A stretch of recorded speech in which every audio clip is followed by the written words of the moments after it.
Welcome to Black Health Matters. I'm your host, Daryl Armistead.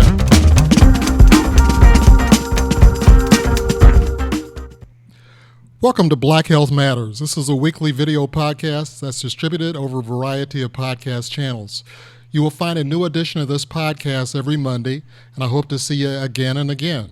If you like the content that you find in this series, please like, share, and subscribe.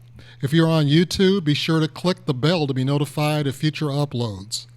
Black Health Matters focuses on health issues of the Black community, as we often have specific concerns that are not always reflected in mainstream health news. My guests will include Black doctors who are best able to address these concerns. If you have topics that you'd like to be addressed, please drop a comment, and I will try to bring on a doctor to the show to discuss the topic. My guest today is Dr. Monique Howard. How are you, Monique?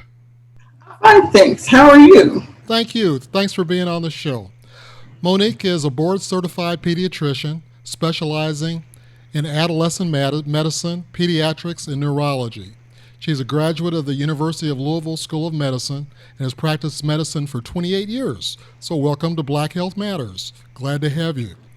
Okay, now our topic today is understanding vaccinations, which is really important given the prospects of a COVID-19 vaccine being released in the near future.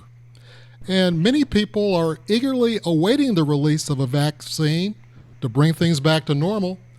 However, 35% of Americans say they won't take a COVID-19 vaccine, and 58% of Black Americans say they won't take it. And these are recent surveys.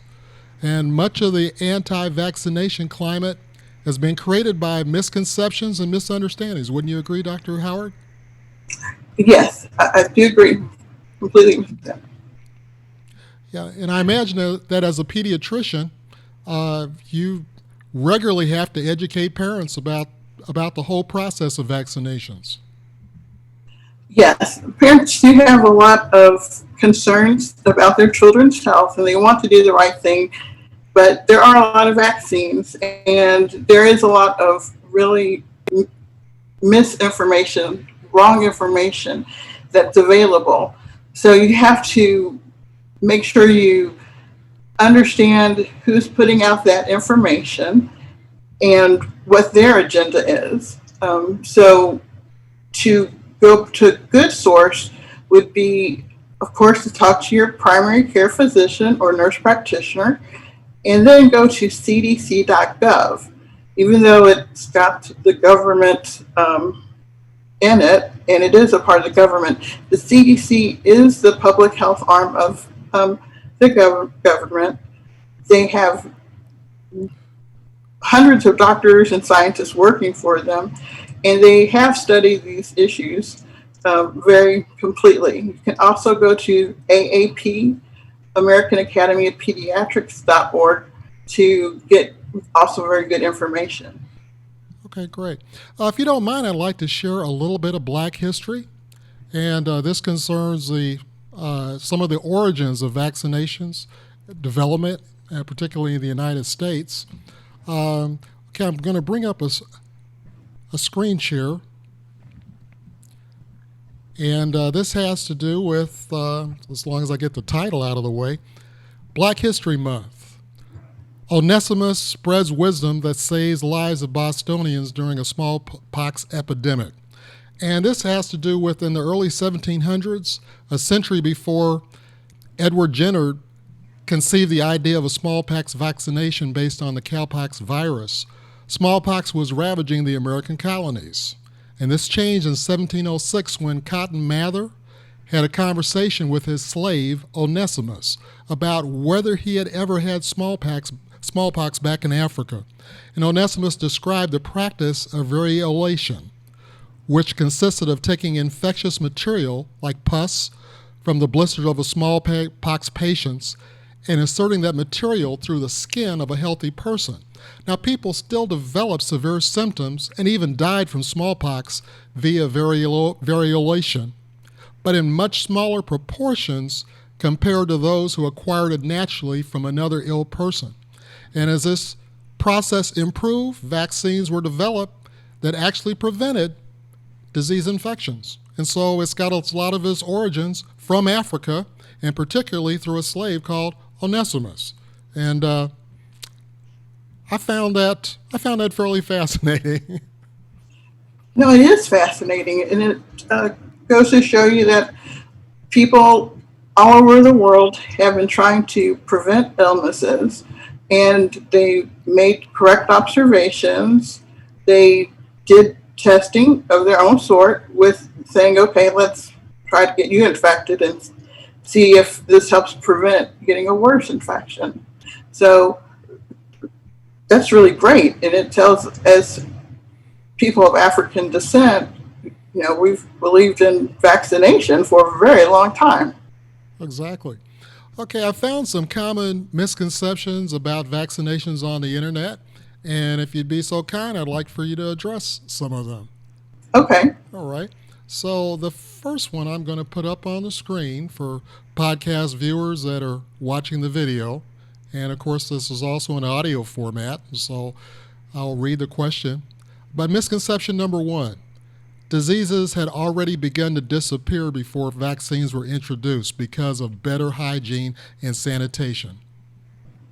Right. So most of the vaccine preventable illnesses don't really have anything to do with hygiene or sanitation. A lot of these illnesses are due to viruses. Some are due to bacteria, but they still had major outbreaks around the world during the process of improving hygiene and sanitation.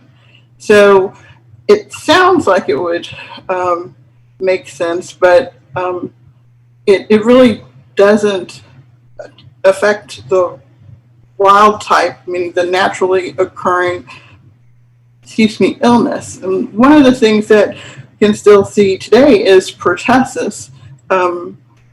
Pertussis is part of the vaccine schedule, but it has not been eradicated to this day. They still have outbreaks of it. So just because you have better hygiene and sanitation doesn't mean that you're going to get rid of an illness.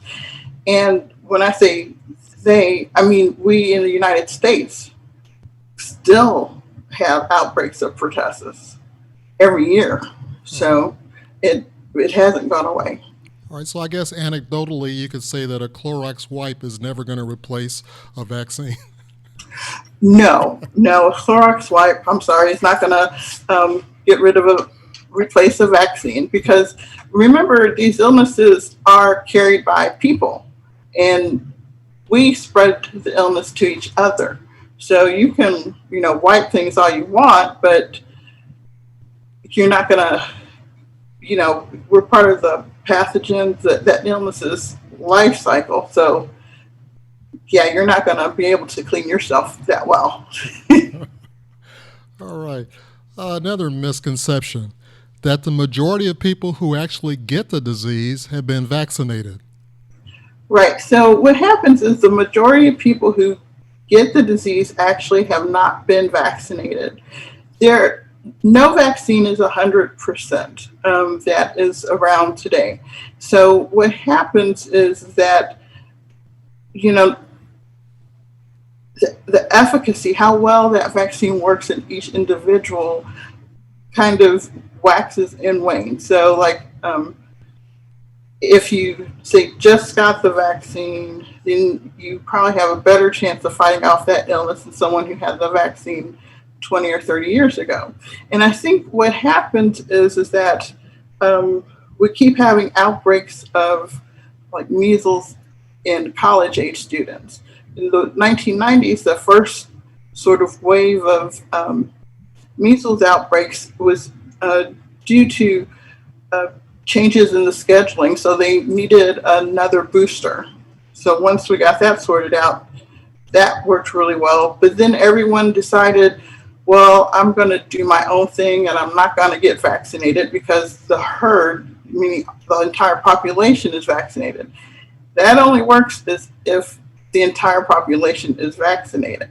So therefore, the amount of people who are immune went down because they're no longer vaccinated. And once you get a lot of people in a place together, say for Disneyland or Disney World, then, suddenly you have a spread of the illness again. So people like to say, oh, well, everyone else was vaccinated but me. So no, there was a lot of people who were not vaccinated, and they're the ones who are going to get the illness. Right. I think if anything that COVID has taught us, when we looked at the very small numbers that we had in January and February, it quickly gained a lot of traction because infectious diseases do spread very rapidly. Right. And actually, COVID is due to coronavirus. And coronavirus is one of the viruses that can cause cold symptoms, sometimes cold, sometimes GI, like vomiting and diarrheal illnesses. And those spread really rapidly. They're very efficient at spreading. So even though we started off with low numbers, even if it's at 2 people, you should have been thinking, well, maybe we're up to 20 people and we just don't know it yet. That's why it spreads so rapidly, because it's an inefficient virus. Okay. Another misconception. There are hot lots of vaccine that have been associated with more adverse events and deaths than others. Parents should find the numbers of these lots and not allow their children to receive vaccines from them. Okay, so there's no really such thing as a hot lot. Because of the way they make vaccines, scientists study the vaccine along each step that it's made. And so they take care of mostly all of the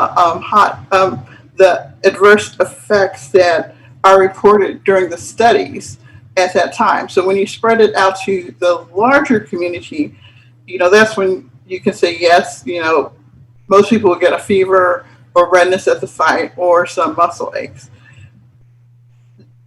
The vaccine lot number, the parents will never find that, because there's a complicated series of numbers and letters made by each company. Those are recorded by your physician or the health department when you get the vaccine. So you don't have to worry about checking out these lot number things, because it's going to be kind of difficult for you to find it. Furthermore, there is a vaccine adverse event reporting system called VAERS, Vaccine Adverse Event Reporting System.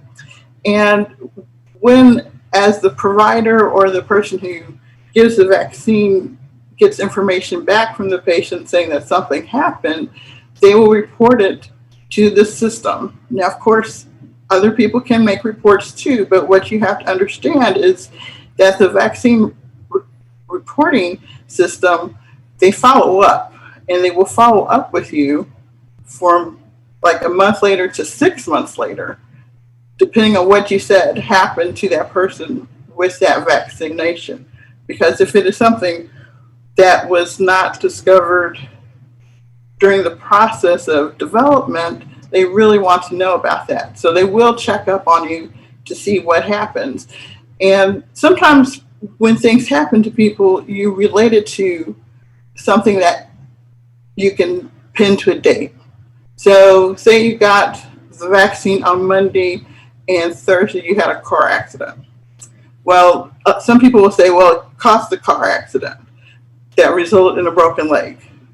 And the two are not related actually at all. But you remembered, oh, I got a vaccine. That was a different thing. Or say you have a teenager who got a vaccine, waited the 20 minutes, because teenagers are known to be, frankly, kind of dramatic, and they will faint just because they hyperventilate themselves worrying about the vaccine. So we have them sit and wait.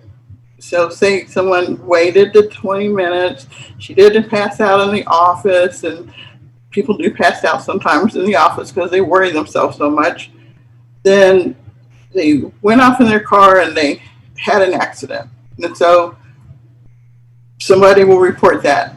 But then they call and they check at where the person got the vaccine and with that person, like, you waited the 20 minutes, are you sure?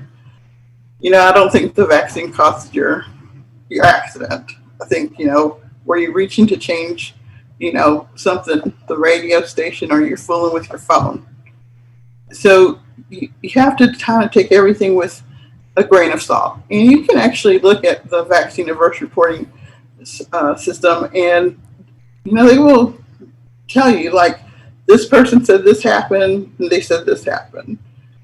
Some people have, especially like with the HPV vaccine, they would make up people, put them into the adverse reporting system, not knowing that, oh yeah, someone's going to check on you to see, does this person even really exist? And then they will say, this person did not exist, was a false report. Mm-hmm. So as a parent, no one wants to give your child anything that's going to harm them. There are systems in place that we do report events, and I've reported events for vaccines several times. It doesn't happen often, but when it does, it's enough that you report it, and they do check up on you. They do follow up on that person. Right. It's interesting about those car crash. The vaccine made me crash my car. How many of those stories wind up on social media and other people believe them? So I guess the cautionary tale is, please don't believe most of what you read on social media. Right. My mom always said, believe only, some of what you see, none of what you hear. Right. So, you kind of have to think about, are they being dramatic? Like, what's going on? Because that's how it's all really just a rumor. Yeah. So you need to go back and figure out, like, an appropriate source to get the correct information. Right. Okay, the next misconception, that vaccines cause many harmful side effects, illnesses, and even death, not to mention possible long-term effects we don't even know about. Okay, so what happens is, as I said, when they go through the process of making the vaccine and studying it in the clinical trials, they start, as a small part with the vaccine. Then at each step, they broaden the horizon until you get to the clinical trials. And so you start with a fairly large number of people. Most of the time, it's around 10,000 to 20,000 people. You try to get more than that. And they do study the side effects. The universities and study sites that do study vaccinations record any event that the parents say that happens, like if there was a hospitalization, if the child had an ear infection, if, say, the adult had a headache. That's why all of this gets reported. So even if it said someone died, they could have died just during the trial because they were very ill from something else, or they were, elderly and passed away. So everything is always looked at by a clinician again to see, is this an event you can say happened because of the vaccine? Is it directly related to the vaccine? It's like, no, Mr. Jones was, this age in this condition of health, and he passed away due to, this illness or event. The long-term side effects that people are concerned about, I think, mostly comes from the misinformation about the MMR. The MMR, that the studies that said it was related to autism originated in England, and that researcher was actually paid to say that the MMR caused autism. Mm. So, yeah, you would hope that scientists couldn't be bought, but yes, they're people too, so yes, they can be bought, some of them. I think what happens is that once we know even like a developmental problem is out there, once you go looking for it, then you can find it. So, we've known about autism for a long time, but in its most severe forms, not so much so in like the mildest forms, such as the Asperger's syndrome. So now we're looking for it. And because it's a developmental process, we look at it very closely. We're checking for things like this now. So the moms of the kids, especially if they had Asperger's, might have said, well, my child, I don't think he likes me. He doesn't look at me. And, we're like, well, at that time, it could have been, okay, well, we'll just wait and see. But that's a clue. And by the time the kid is 1, they're supposed to be doing all these things. And even if you've never had a child before and weren't really around children, you start looking at other 1-year-olds and you're like, well, my kid doesn't do that, but they're doing this. And so something might not be right developmentally. And it's around the time that you're 1 year old, unless there's an outbreak, that you get your MMR the first time. And like I said before, you kind of pin things on an event that's not usual. So you don't get vaccines every day. So you're like, oh, wow, they were 1, they got this vaccine. Aha, it was a vaccine. When it's like, no, that's just coincidental.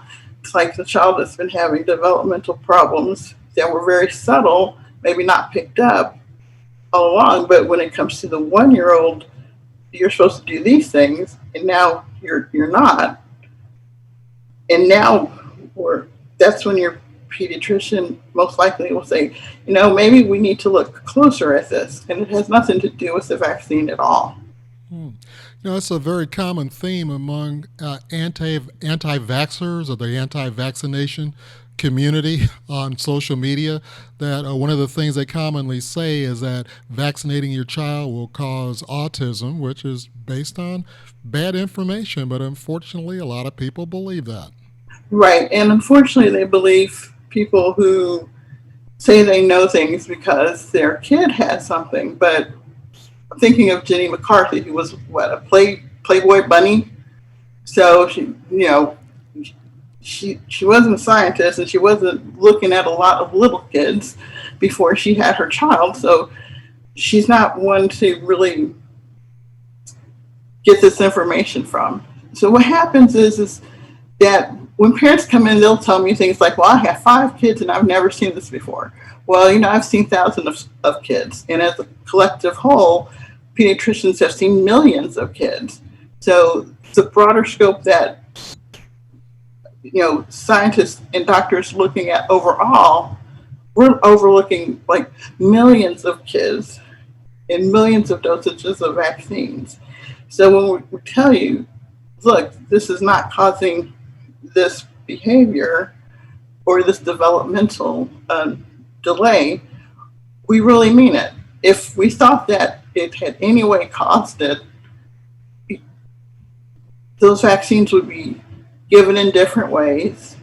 We would have said it. But you got to also remember that most of the people, adults saying these things, they probably have their MMR. It's like, you guys don't have autism. You probably don't know a lot of people your age with autism. So kind of think a little bit rationally, like, well, wow, I had that vaccine. So what's going on here? And it's not like, oh, suddenly all my kids have these things that I didn't know about. Well, it's like also, are you sure? Did you not have a family member who is this a little bit different or a little bit special in some way, according to your family, or, someone that maybe no one talked to you about? Because sometimes families don't talk about these things. True. So, and I firmly believe that autism is, it's a genetic predisposition, and they're one day going to sort it out to where it is in the genome. But you kind of have to take a step back, because it is very stressful and it is easy to blame one thing when there's probably nothing to blame. No one did anything wrong. And so, just know that if we thought at all things were going to happen because pediatricians do not want to harm children, we would have stopped giving that if it in any way harmed people. Right. Great information. Okay, misconception number 5. Vaccine preventable illnesses have been virtually eliminated from my country, so there is no need for my child to be vaccinated. Right, I hear that a lot too. So there is still the wild type virus out there that can cause illness. And this goes back to that question of herd immunity. So if everyone does not get vaccinated, then there's no herd immunity. Furthermore, the world is a much smaller place. I mean, I was in a small corner of rural Illinois on the Indiana border, and we were less than 40 miles from a city with international students. And if you go anywhere, you get on a plane, you can be anywhere in the world within at least 24 hours. So just because you think you're in a small, safe little corner doesn't mean that other people aren't moving all over the place, visiting and coming to live and doing what they have to do. And, so that's not true at all. And if in virtually eliminated, doesn't mean gone. Like the only vaccine preventable illness that has been declared gone is smallpox. And that's because they had really intensive vaccination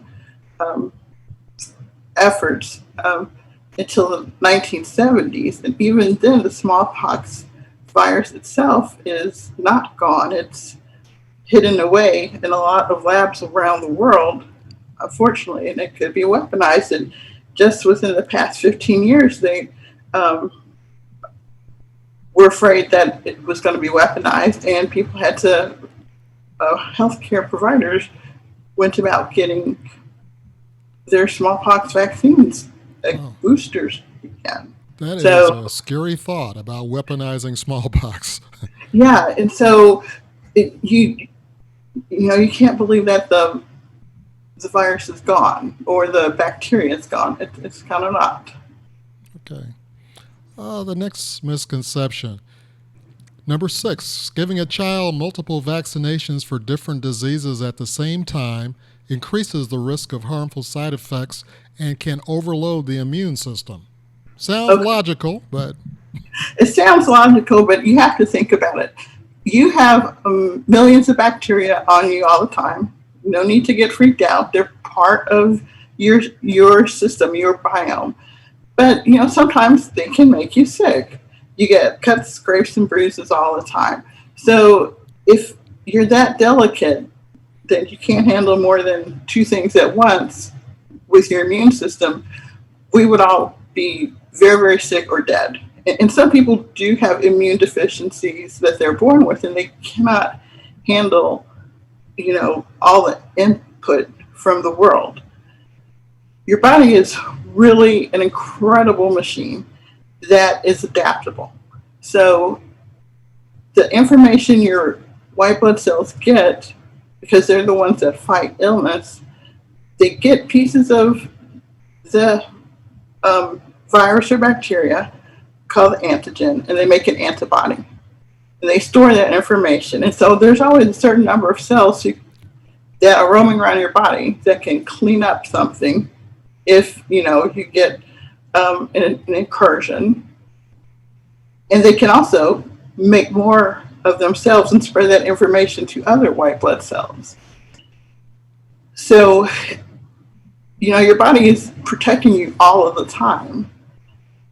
So it doesn't really increase the risk of harmful side effects. Yes, you might get a fever because your body's working to make those antibodies. You might get some redness at the site. Well, yeah, because your body's trying to get off the invader as it sees it.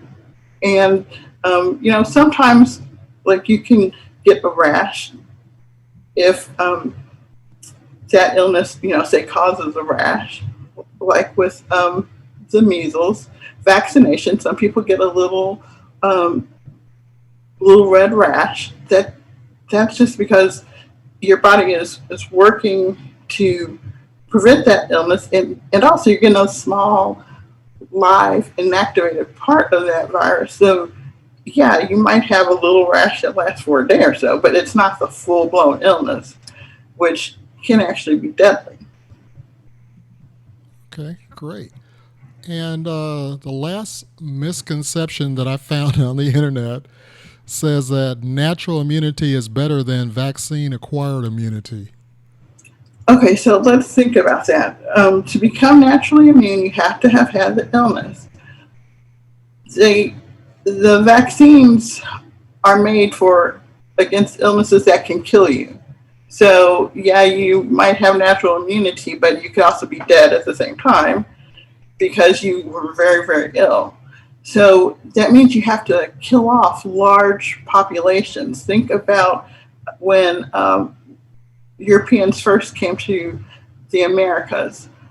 Millions of Native Americans and First Nations peoples were killed because they had no natural immunity to those illnesses. So the result is, their children might have gotten natural immunity, but now you've lost all of your elders and your history and, your culture.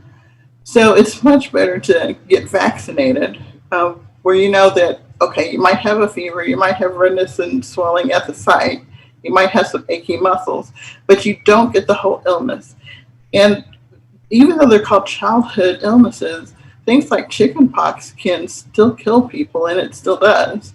If you're pregnant and you get like the shingles or varicella, you're supposed to tell your doctor immediately to get medicine because it can severely harm your unborn child and it could kill the mother. And I've seen both happen. And so, if you have concerns, definitely talk to your provider, but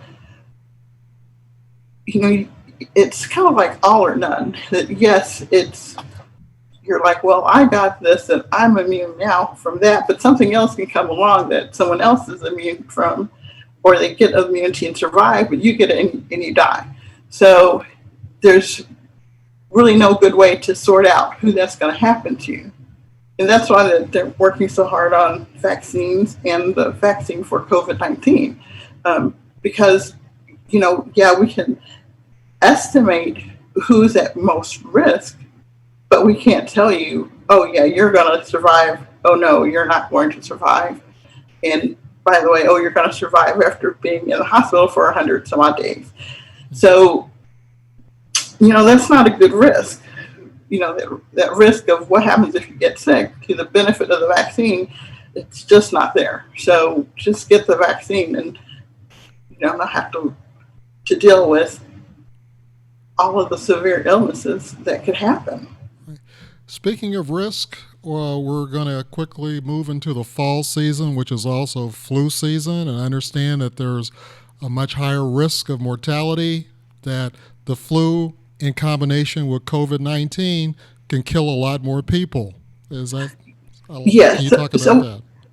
What happens is there's typically one or two strains of flu, like flu A or B, and however they name it for that year. And even if you get two flus viruses at the same time, you're really sick. You're in the hospital, very ill.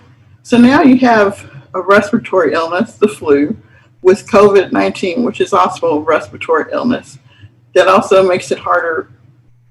Both of them makes it hard to breathe. It hurts to breathe. Now your muscles are weak. You're not getting in enough air. You can't really work the way you need to. You're not eating or drinking. And they both attack your lungs, which can lead to, pneumonia. And so now you're just, it's double, it's a kind of a double whammy to the same system.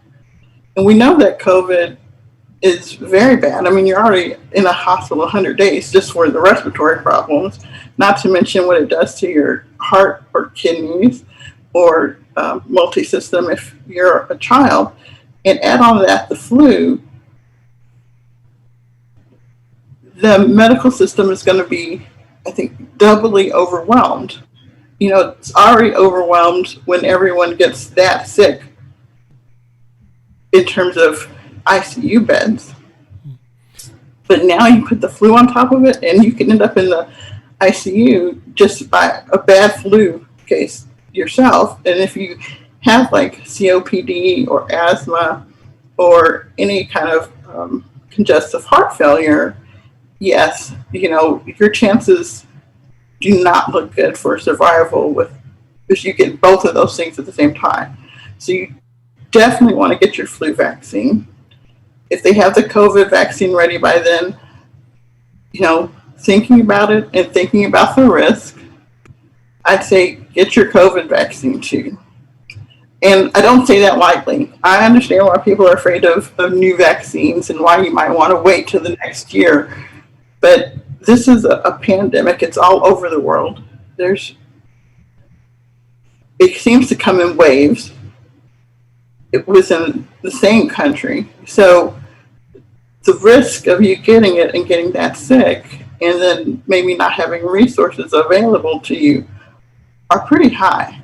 So even with the new vaccine, the benefit outweighs that risk. So even if you should happen to get COVID, maybe you get it and you don't end up in the hospital and you don't end up on that ventilator in combination with the flu. Right. Well, you've convinced me. I'm going to get my flu shot, and I'm going to try to be the first in line when that COVID-19 vaccine is available. Right. It's just like not worth the risk of not doing it. Right. It's not worth the risk. And if, you know, you're a parent or guardian, you want to be there to take care of your kids or your family. So you really have to take care of yourself first.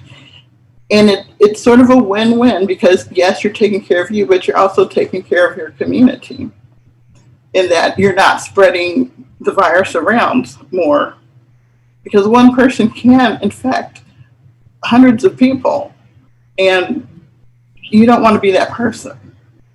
Absolutely. Well, I really appreciate you being on the show with this valuable information, and I hope that it will save a lot of lives and save a lot of heartbreak and sickness for the survivors because, you know, surviving sometimes is a difficult process if you have body systems that continue to fail, like your kidneys no longer work as you recover from COVID-19. So I hope this is information that my audience will take to heart, and I'd like to thank you very much, Dr. Howard, for being a guest on this show. Thank you. Right. Thank you very much. So everybody be safe and well. I'll see you next week.